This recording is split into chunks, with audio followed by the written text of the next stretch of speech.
tal amigos? Bienvenidos a Construyendo Leyes, un espacio que nos permite conocer de cerca el trabajo de todas las comisiones de la Asamblea Nacional. Soy Lorena Espinosa y en los próximos 30 minutos revisamos lo más destacado de esta semana. Esta semana, Comisión de Fiscalización abocó conocimiento del pedido de juicio político en contra de Verónica Espinosa.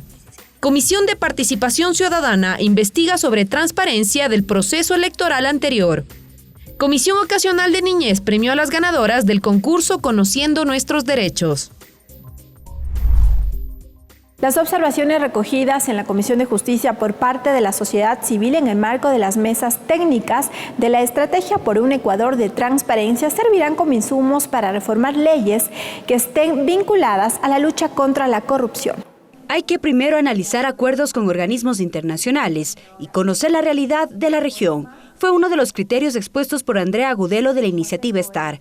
Indicó, por ejemplo, que muchos de los países desconocen cómo es el lavado de dinero y otros delitos. De esa forma, dijo, enfocarse en los riesgos. Cómo empezó el panorama mundial a hacer mención a la lucha contra el lavado de activos, la corrupción y cómo evolucionamos a través del decomiso sin condena, a punto de que hoy todos los países hablan de recuperación de activos. El seguimiento al sector financiero y unidades de inteligencia también fueron parte de las observaciones. Entonces es importante que haya un registro o que los estados tengan una entidad que administre esa información, pero obviamente que no sea pública, sino que solamente sea accesible para efectos de una investigación en ese sentido. Los participantes saludaron la iniciativa, como Vanessa Aro, delegada de la Contraloría General del Estado. Indicó que la Asamblea Nacional debe primero analizar las figuras jurídicas y de esta forma plantear reformas puntuales. En ese sentido, nosotros podríamos o tendríamos que incorporar en la Ley Orgánica de la Contraloría General del Estado las figuras que el nuevo cuerpo normativo que se apruebe aquí lo incluye. Un mismo criterio compartió Diego Ruiz de la Corte Nacional de Justicia, quien además planteó que se puede revisar convenios internacionales para trabajar con base a la experiencia de cada país. Inclusive nosotros como Corte Nacional de Justicia estamos llevando a cabo la ética judicial como base para la lucha contra la corrupción.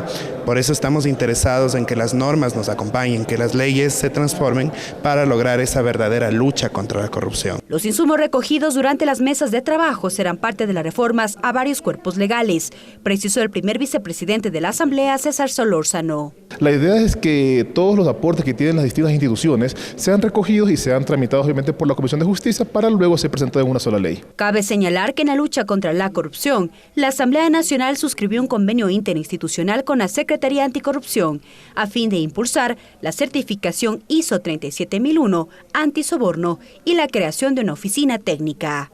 Mariela Logroño, Televisión Legislativa. La presidenta del Consejo Nacional Electoral, Diana Atamaín, reveló algunos datos de los aportantes del movimiento Alianza País. Esto se dio al interior de la Comisión de Fiscalización en el marco de la investigación del caso Arroz Verde. Atamaín aseguró que son urgentes las reformas al Código de la Democracia. Diana Atamaín entregó 19 CDs y un informe con información económica de campañas electorales y la lista de aportantes al movimiento Alianza País del 2012 al 2018. Aseguró que en ese periodo la organización no excedió el límite del gasto electoral y que todo está al día. Sin embargo, reveló nombres de algunos aportantes que depositaron altas cifras de contribuciones y que no pagaron impuesto a la renta. Vemos un señor de nombre Iván Freire Alvarado, hace aportes en el mes de febrero, hace 3 aportes en el mes de febrero, fíjense ustedes, el 8 de febrero hace un depósito de $10,000. Se determina y se ve en la página del SRI que esta persona no declara impuesto a la renta.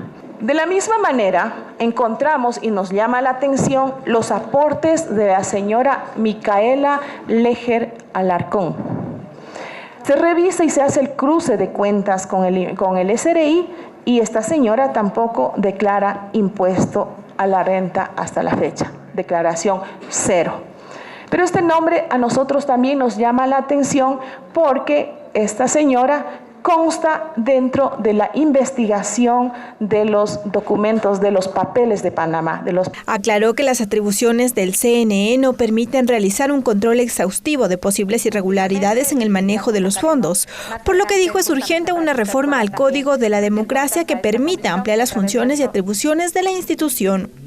Y las sanciones que nosotros tenemos son de determinarse irregularidades, hacer traslado al Tribunal Contencioso Electoral, como lo vieron, y de lo que nosotros vemos en el Código de la Democracia, no hay sanciones drásticas cuando se determinen, solamente cuando han excedido el gasto electoral. A la mesa legislativa también acudió el Contralor General del Estado, Pablo Celi. Él indicó que la Contraloría ha realizado 2 acciones respecto al caso: un análisis al examen especial del Fondo Partidario Permanente y del Fondo de Promoción Electoral de Alianza País, así como un examen especial al Consejo Nacional Electoral respecto del proceso de investigación de cuentas. Con el objetivo de determinar si el Consejo Nacional Electoral revisó el monto y el origen de los fondos privados y determinar si el proceso de control de cuentas se realizó de conformidad con la normativa aplicable para el caso. Las comparecencias se dieron tras la aprobación de una resolución en el Pleno de la Asamblea en la que se solicitaba una investigación del fondo de todos los partidos políticos tras una publicación periodística que revelaba el supuesto financiamiento de Odebrecht en la campaña de Alianza País. Lorena Espinosa, Televisión Legislativa. 3 consejeros del Consejo Nacional Electoral discrepan sobre la transparencia de los comicios del pasado 24 de marzo. Las comparecencias se dieron en la Comisión de Participación Ciudadana en el marco de la investigación de la legitimidad de los pasados comicios electorales. La Comisión de Participación Ciudadana convocó a los consejeros del Consejo Nacional Electoral a fin de que expliquen sobre el desarrollo de los comicios seccionales de este 24 de marzo. Criterios diversos expresaron los consejeros. Por un lado, José Cabrera expresó que el proceso electoral se desarrolló con transparencia y cumpliendo con el cronograma. El tema electoral lo trabajamos con mucha responsabilidad y es la viva demostración de que todo estuvo planificado para que salga en las fechas que se debía. Se refirió también al retraso de las credenciales para los consejeros del Consejo de Participación Ciudadana y Control Social. Dijo que esto sucedió por las impugnaciones presentadas por el Tribunal Contencioso Electoral. Por el proceso del Consejo de Participación Ciudadana no se hizo las elecciones en febrero como venía haciéndose anteriormente y se pasó al 24 de marzo. En cuanto a la calificación del actual presidente del Consejo de Participación Ciudadana, José Tuárez, indicó que el único incumplimiento era su afiliación a un partido político. Sin embargo, al impugnar su desclasificación, la comisión calificadora aceptó su postulación para esta dignidad. Pasa el informe al Consejo Electoral, al Pleno del Consejo Electoral, y resuelve aceptar la candidatura del señor. Sobre la transparencia insistió Estela Cero, quien destacó la presencia de observadores internacionales y la creación de la Comisión Técnica de Transparencia. En un informe dejan sentado que el sistema oficial de escrutinio funcionó con normalidad y estuvo siempre disponible. Quien discrepa con estas expresiones es el consejero Luis Verde Soto, quien aseguró que en 6 provincias se presentaron irregularidades y retrasos en 46 dignidades. ¿Qué causas probables ocurrieron? Primero, capacitación deficiente de las juntas provinciales electorales. Denunció además falta de fiscalización en el proceso. Que me es absolutamente extraño, una vez que estamos al borde, o ya deben estar en el Consejo, 11.000 informes económicos, se producen cambios en la Dirección de Fiscalización con nuevo personal. El presidente de la mesa, Raúl Tello, explicó cuál será el proceso tras de escuchar a los consejeros. El objetivo fundamental es establecer responsabilidades del Consejo Nacional Electoral si las hubiere y poder iniciar un juicio político si se justifica. A la mesa estaban citados la presidenta del Consejo Nacional Electoral y el vicepresidente. Sin embargo, por temas de agenda se excusaron. Tatiana Sonnenholzner, Televisión Legislativa. El director del laboratorio de la Agencia Nacional de Regulación, Control y Vigilancia Sanitaria aseguró que las pruebas para la detección del VIH fueron manipuladas. La Comisión del Derecho a la Salud pediría información a la Fiscalía sobre este caso. Los autores de la publicación del portal digital La Posta, que reveló irregularidades en las pruebas diagnósticas del virus del VIH, acudieron a la Comisión del Derecho a la Salud de la Asamblea Nacional. Luis Eduardo Vivanco y Anderson Boscan informaron que en el 2016, la Agencia Nacional de Regulación, Control y Vigilancia Sanitaria, ARCSA, alertó las posibles fallas en las pruebas diagnósticas. 2 años de su gestión tenía informes negativos de las pruebas de VIH con las que estaba trabajando, porque es evidente que unas pruebas que dan 40% de error no pueden estar en la red de salud pública. Según dijeron, existen 2 informes con la misma fecha, 28 de octubre del 2018, salvo que las conclusiones de ambos documentos son distintas. Boscan señaló posibles responsables. Una irregularidad en la que la ministra de Salud le pide a sus subordinados en el ARCSA, que deberían ser una institución técnica independiente, que le ayuden. Que por favor no le hagan eso, que le cambien el informe. Situación que fue corroborada por el actual director del laboratorio de referencia del ARCSA, David Salomón. Sí. ¿Eso fue presentado en fiscalía? Sí. Por otro lado, Boscan y Vivanco entregaron información respecto de otra publicación en donde se pone en evidencia que el paracetamol, distribuido en al menos 8 hospitales del país, está infectado. Que el Ministerio de Salud ingresó al sistema de salud. Esta porquería yo le abro a usted y le inyecto y lo mato. Y esto ingresó a las bodegas de todos los quirófanos de estos, por lo menos de estos 9 hospitales de los que hay informe. Este es el color que debería ser. Este es el color en el que termina este producto importado de la India permitido por el sistema sanitario para ingresar en este país. Según dijeron, el producto habría estado en el mercado por lo menos 6 meses, desde el momento en que se detectó la infección hasta que se lo retiró del mercado. Parte de las funciones de la ministra debería ser decirle a esta comisión y por intermedio de esta comisión al Parlamento, ¿se usó o no se usó? Y las 2 respuestas son graves, porque esto estuvo, primero, comprado, segundo, 6 meses en hospitales. Si se usó, ¿a quién matamos? La Comisión General de Boscan y Vivanco coincide con el anuncio de la salida de Verónica Espinosa del Ministerio de Salud y con la admisión a trámite de la solicitud de juicio político en su contra. Ricardo Bravo, Televisión Legislativa. La Comisión de Fiscalización abocó conocimiento de la solicitud de juicio político en contra de Verónica Espinosa, quien ostentó el cargo de ministra de Salud. La mesa legislativa espera entregar su informe hasta el 18 de julio. Asimismo, la Comisión de Desarrollo Económico decidió conformar una mesa técnica entre los asambleístas de esta comisión, delegados del ente recaudador de impuestos y delegados del Ministerio de Finanzas, a fin de resolver el mecanismo de la eliminación del impuesto verde. Estas propuestas deberán ser presentadas hasta el 3 de julio. Como crítica calificaron colectivos y organismos no gubernamentales la situación que enfrentan los pueblos en aislamiento voluntario que se encuentran en el Parque Nacional Yasuní. Esto tras el decreto ejecutivo que establece una nueva delimitación de la zona intangible. La Comisión de Biodiversidad llamará a nuevas autoridades en los próximos días.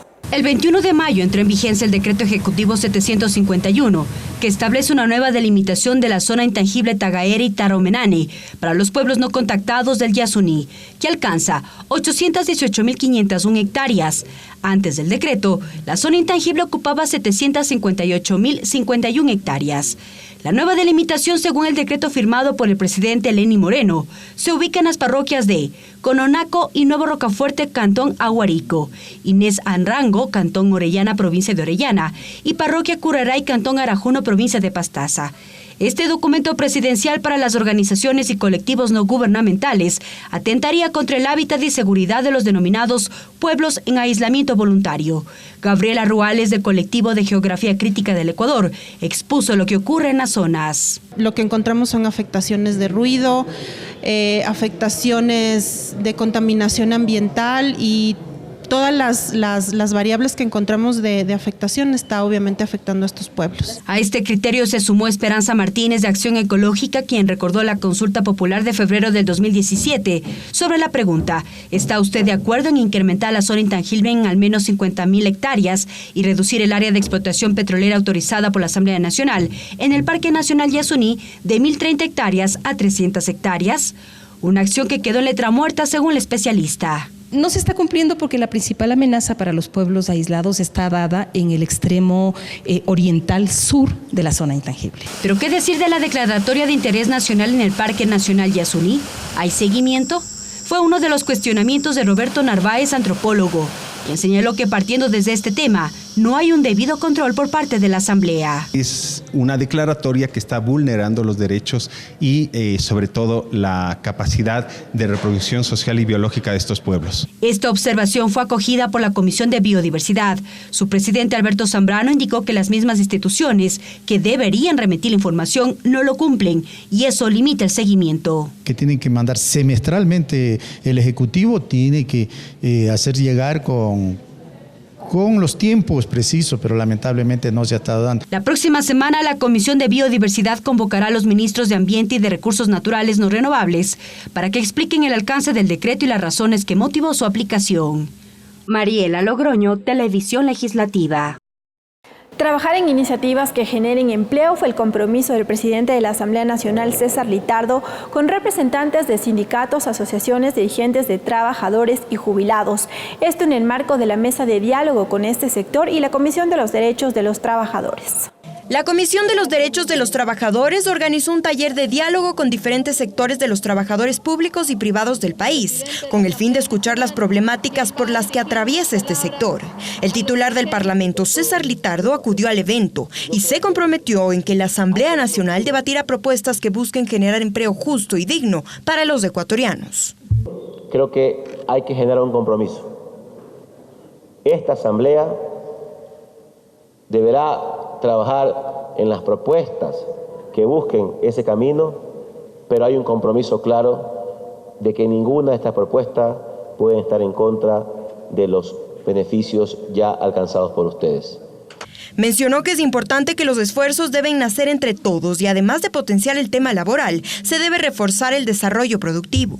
Que ahora nuestra misión, creo que ahora el trabajo que tenemos que hacer en conjunto es buscar soluciones, es buscar acuerdos para poder dar una estructura de desarrollo al país. La presidenta de esta comisión se comprometió con los trabajadores en agilizar los procesos de ley tramitados al interior de esta mesa legislativa. Que no hace falta tener un título de asumir una dirección. Ustedes demuestran todos los días que lo que hace falta para transformar el país es generar soluciones efectivas a las problemáticas de las familias. Desde el sector de los trabajadores plantearon la necesidad de construir un nuevo Código Integral Laboral. Ayudar, de fortalecer el trabajo sindical y sobre todo que con esa convicción que nos ha movido toda una vida en la lucha por los derechos de los trabajadores podamos establecer una agenda común. La equidad y la justicia social es nuestro frente de lucha. Qué bueno que esta Comisión de los Derechos de los Trabajadores ahora sí está en buenas manos, ahora sí está en manos de quienes realmente han venido luchando por nuestros derechos. Los dirigentes y representantes de federaciones de trabajadores del país coincidieron en trabajar mancomunadamente con la Comisión del Derecho de los Trabajadores, expresando sus propuestas de reformas al Código Laboral. Tatiana Sonnenholzner, Televisión Legislativa.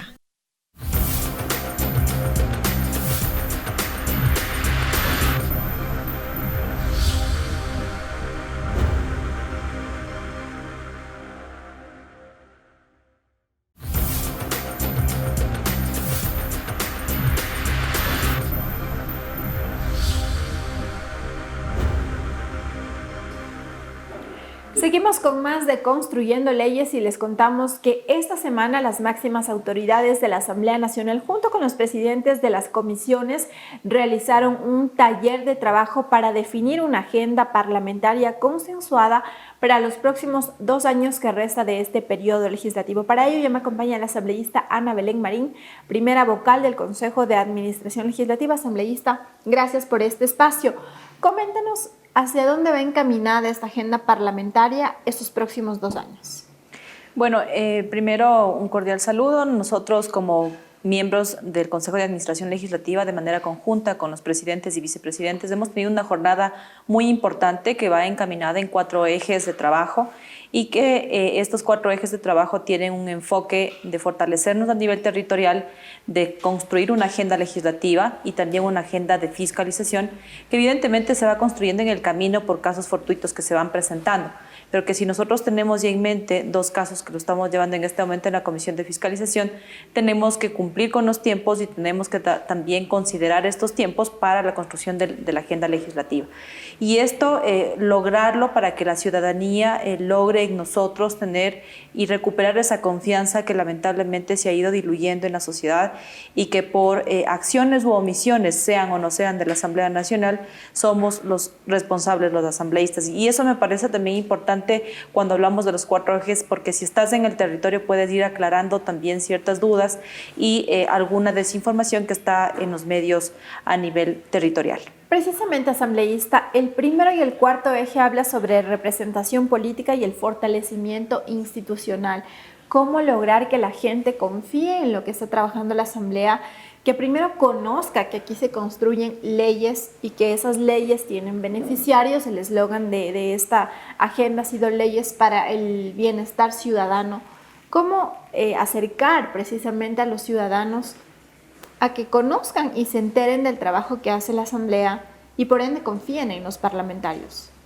Bueno, a mí me parece que cuando logras tener una agenda legislativa que tenga la esencia del ciudadano, que se escuche su voz a través de las leyes, es que va a existir el interés. Porque si vas al territorio y llevas leyes que no hay interés a nivel territorial, evidentemente la ciudadanía ni siquiera participará. Pero si nosotros promovemos una participación ciudadana efectiva, que el ciudadano participe en estas grandes asambleas que se puedan hacer a nivel territorial, que den sus puntos de vista en leyes económicas, en leyes productivas, sociales, de reactivación en el sector de innovación, esto hay muchísimo interés y es entonces en donde nosotros tenemos que enfocar la agenda legislativa. Cuando hicimos el taller, lo que hemos logrado es tener ya un primer filtro de cuáles son las prioridades por comisiones, pero considero que el siguiente paso es cómo logras que esas prioridades de las comisiones sean también las prioridades del ciudadano. Y ahí sí puedes cumplir los 4 ejes que van de la mano para sintonizarse con lo que necesita el ciudadano. El trabajo en territorio, entonces, como usted lo ha mencionado, sería fundamental. Sin duda alguna. Ahora, en materia de fiscalización asambleísta, y quizás los temas más polémicos se han concentrado en eso, se vienen 2 juicios políticos, bueno, uno que ya está en la Comisión de Fiscalización, otro que se anuncia sobre el Consejo de Participación Ciudadana, sobre su presidente. Son temas que también van generando respuestas. Las investigaciones sobre el caso de Arroz Verde, lo de Odebrecht, hay algunos temas que también han generado polémica en la Asamblea. Mire, en el caso de que está abierto el juicio político de la ministra de Salud y que está en una fase de investigación del tema Arroz Verde, y son procesos que se vienen llevando con su debida normalidad. Por supuesto que nos alarma ver que cada momento estamos escuchando en la radio, en la televisión, en los medios de comunicación, momentos negros y oscuros que ha vivido nuestro país y que ahora se van de a poco destapando que son casos de corrupción. Esto es nuestra responsabilidad bajo nuestro rol fiscalizador y control político, seguir desempeñando todo lo que sea necesario hacerlo con mucha transparencia, con objetividad, y que esto no se convierta en un show político, sino que más bien quienes hayan infringido la normativa y la ley, pues que rindan cuentas al país entero. Y en el otro caso que ha mencionado respecto a un posible juicio político del señor Tuárez, ahí hay que analizarlo más bien a mayor profundidad, debido a que quienes calificaron los perfiles para ser candidatos fueron el Consejo Nacional Transitorio. Por lo tanto, refrendar las palabras del señor presidente de la Asamblea, el ingeniero César Litardo, cuando mencionó que necesitamos tener 2 momentos. El primero, se requiere tener la claridad de que quién calificó, que es el Consejo Nacional Electoral Transitorio, pero también la segunda parte, que quien ya esté en funciones, si es que en sus funciones comete algún acto que obviamente vaya en contra de sus atribuciones y no cumpla con sus funciones, evidentemente nosotros deberíamos iniciar con las acciones que así correspondan. Ahora, asambleísta, yéndonos a los otros temas, si hablamos de leyes para el ciudadano, al ciudadano lo que le preocupa es el empleo, la educación, la salud, el tema económico. ¿Cuáles serían los proyectos que serían prioridad? Hablamos de que en la Asamblea, en las comisiones, existen 400 proyectos de ley que están en trámite en estas mesas legislativas. Mire, Para mí las leyes y los códigos que son prioritarios, por ejemplo, en la Comisión de Relaciones Internacionales del Código de Seguridad, que es uno de los ejes importantísimos, que se deberían impulsar, agilitar. Ahí tenemos 4 libros importantes, que es justamente seguridad, inteligencia, gestión de riesgos, y que eso tiene que salir lo más pronto posible, porque eso es lo que pide el ciudadano. Mire que nosotros estamos pasando por una época invernal muy fuerte, se han ido las vías, se ha perdido conectividad, y la forma de tener respuestas a eso desde la Asamblea Nacional es teniendo una ley de gestión de riesgos, que el país, son 10 años que la Constitución así lo dicta, pero 10 años que no ha sido capaz de tener este país una ley. Ahora que está en manos de la Comisión de Relaciones Internacionales, esperamos que se pueda cumplir, y también esa es una de las prioridades. La segunda prioridad yo le encaminaría en todos los temas de justicia, en educación, y que también cuando tú tienes esta certeza y la claridad de qué es lo que quiere el ciudadano, entonces podrás enfocarte en los demás temas adicionales. Ya usted mencionaba también el tema de empleo. En la Comisión de Régimen Económico nosotros tenemos una ley que ya está para segundo debate, que es la de contratación pública. En esta normativa, en contratación pública, es algo que nosotros lo estamos debatiendo ya en la comisión, pero que trasciende inclusive la economía popular y solidaria. La economía popular y solidaria es la base de la economía, que más del 70% de los ciudadanos se encuentran en este eje de trabajo, y que lo que tiene que hacerse es potenciarles en el sector de la contratación pública para que ellos se sientan fortalecidos y que la economía a pequeña, a mediana y a gran escala pueda seguirse construyendo. Y en un tercer eje que también considero oportuno, en la Comisión de Justicia se está tratando todo lo que tiene que ver con el Código de la Democracia. Estamos próximos a un año electoral, lo cual implica que nosotros nos restringe al hacer cualquier tipo de reforma previa a un año electoral. Es decir, tendríamos hasta el mes de noviembre para hacer cualquier tipo de reforma, y de la mano nosotros poder tener las herramientas que nos permitan tener un año electoral eficiente, y que no pase lo que lamentablemente ha pasado en las últimas elecciones en el Consejo Nacional Electoral, que lamentablemente ha sido muy criticado. Bien, muchísimas gracias a la asambleísta Ana Belén Marín, integrante del Consejo de Administración Legislativa, quien nos ha dado un panorama sobre la agenda parlamentaria prevista para estos próximos 2 años en los que culmina el periodo legislativo. Nos vamos a una pausa.